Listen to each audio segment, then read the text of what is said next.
মামা মামির কিচেনে আপনাদেরকে স্বাগত। তো আমি আজকে একটা রেসিপি বানাচ্ছি, সেটা হচ্ছে গিয়ে ভেজিটেবিল চপ। তো ভেজিটেবিল চপ করতে আমাদের কী কী উপকরণ লাগবে চলুন বন্ধুরা একবার দেখে নিন। এরকম কিছু চিনে বাদাম নিয়েছি, বাদামগুলোকে একটু ভেজে নেবো। হলুদ নিয়েছি, লবণ নিয়েছি, আর এখানে আদার পেস্ট নিয়েছি, আর নিয়েছি বিট, গাজর আর কিছু আলু। এবার দেখুন গাজরগুলো এইভাবে আমরা একটু ঘষে নিচ্ছি। দাদা ওইটা দেখি। এবার বিট আর গাজর ঘষা কমপ্লিট হয়ে গেছে এভাবে।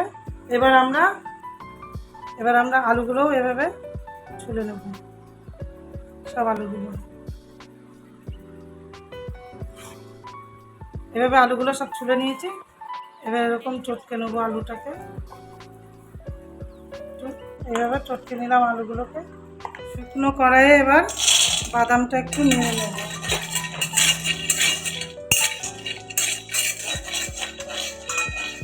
কড়াইটা গরম হয়ে গেছে, এবার আমি কড়াইয়ে তেল দিয়ে দেবো।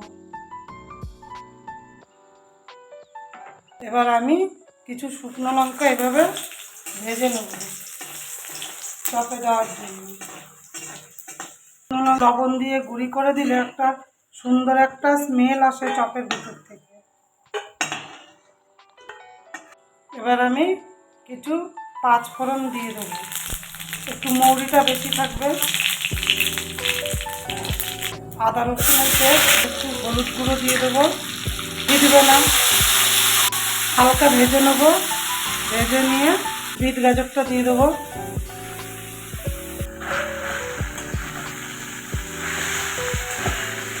দিয়ে এভাবে নাড়াচাড়া করে নেবো। স্বাদ মতো একটু লবণ দিয়ে দিলাম, একটু হলুদ দিয়ে দেবো। এবার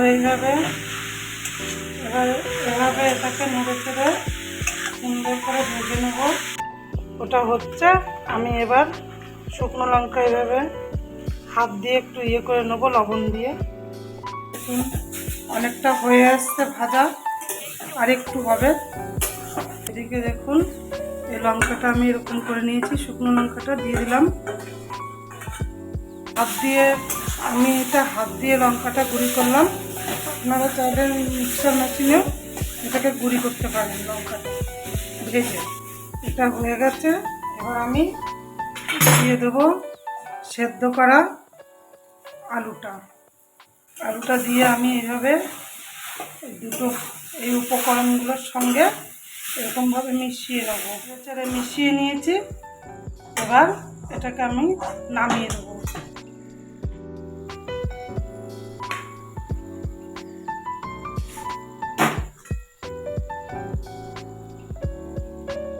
এবার চপের ব্যাটারটা করার জন্য একটু ময়দা নিয়েছি, আর নেব কর্নফ্লাওয়ারটা অল্প নেব।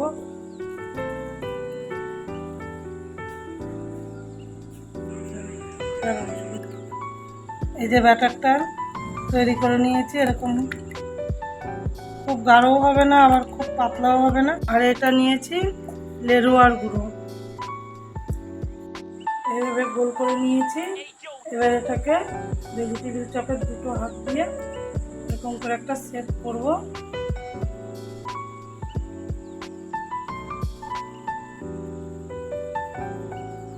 দেখুন এরকম ভাবে সেট করে নিলাম।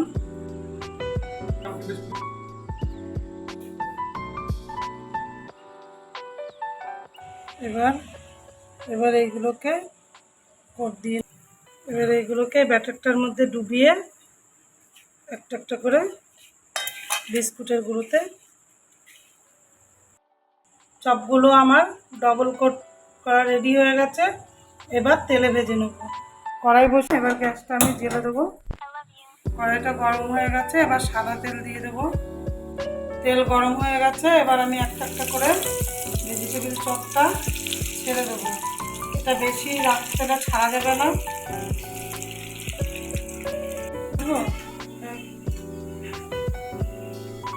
ভেজিটেবিল চপ ভাজা রেডি।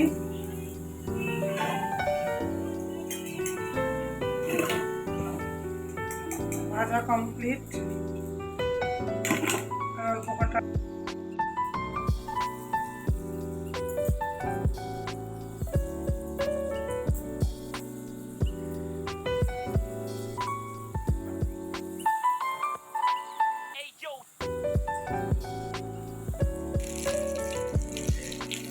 ভেজিটেবিল চপ ভাজা সব কমপ্লিট।